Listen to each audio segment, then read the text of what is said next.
from the Quran, and I won't go through the verses themselves, but the Quran talks about what are, I guess, the gifts or the blessings that come with practicing taqwa. And I use the term practicing taqwa because we hear about these things and we think it's a verb. We think it's a noun. God consciousness. So either I have God consciousness or I don't have it. If you don't have it, practice it. It's a verb. All right?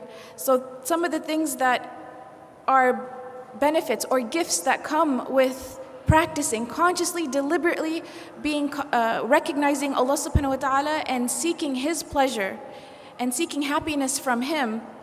These are some of the things that are the benefits according to verses in the Quran. Number 1, that you will be blessed with righteous children. Number 2, that you will have blessings that will come from above you and from below you. Number 3, that you will be given provision, rizq, and a way out of difficult circumstances.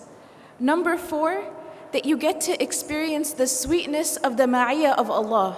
Because Allah subhanahu wa ta'ala says that He is with the muttaqeen. So the ma'iyah, this witness, being close to Allah subhanahu wa ta'ala. Number 5, you are granted safety. Number 6, you are granted victory in your affairs. So you're thinking, what do we need victory in today? We need a lot of victory today. We need a lot of help with the different causes that we're working for. Taqwa brings that victory. Number 7, you are given a good ending. And number 8, you are given paradise itself. These are essentially, according to the Quran, these are some of the blessings or the gifts or the forms of happiness that come with having taqwa of Allah subhanahu wa ta'ala. Allah subhanahu wa ta'ala says in the Quran that إِنَّ اللَّهَ لَا يُغَيِّرُ مَا بِقَوْمٍ حَتَّى يُغَيِّرُ مَا بِأَنفُسِهِمْ, that He does not change our condition until we change what is inside ourselves.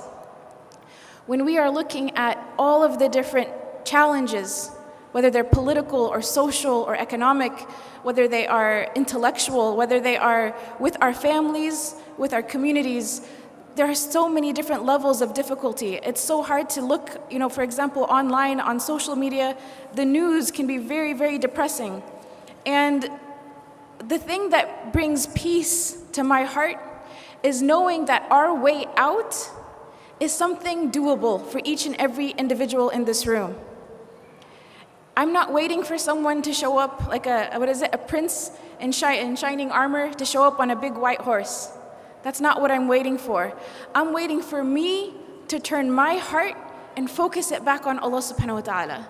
And each one of us, if we make a decision to do that, our condition as an entire people will change.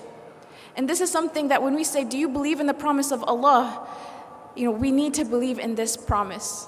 There's something some scholars are calling for. They say, as an ummah, we need to make a collective tawbah. We need to go through our diseases. We need to go through our double standards and the issues, the social ills, and we need to cleanse them out of our hearts and cleanse them out of our communities. And Allah subhanahu wa ta'ala will elevate and honor us if we are doing this as a way of turning to Him in obedience and sincerity.